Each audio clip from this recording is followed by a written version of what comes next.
రవి ఇంటి పక్కనుండే పొరుగువారు ఎక్కడికో వెళ్ళిపోయారు. కొత్తగా ఒక కుటుంబం వచ్చారు. వారిని పరిచయం చేసుకోవాలనుంది, కాని కొద్దిగా సిగ్గుగా ఉంది.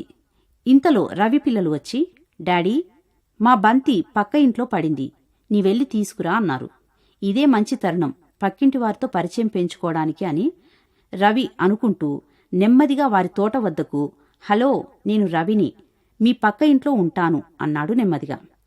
ఆయన వెంటనే అందుకొని, మీ పిల్లల్ని కాస్త జాగ్రత్తగా ఆడమనండి, అది కొంచెం ఉరిమినట్టుగా చెప్పాడు.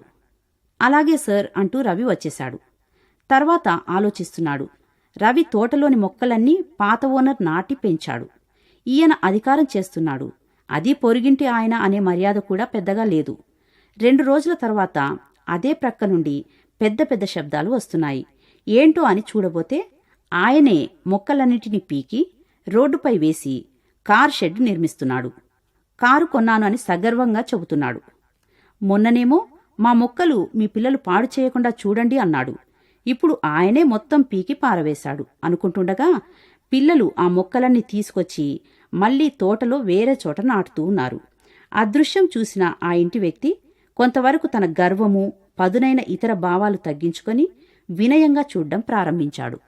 వారి ఆటపాటలు, అల్లరి, దూకుడు స్వభావాలను బట్టి పిల్లల్ని తిరస్కరించకూడదు. వారు సంపూర్ణమైన విధానంలో ఎదగగలరు. పెద్దలతో పాటుగా మంచి పనులు చేస్తారు, ఎదుగుతారు. మన పిల్లలను మరింత ప్రయోజకులుగా, విలువైన వారిగా, బహుశ్రేష్ఠులుగా పరిగణిద్దామా?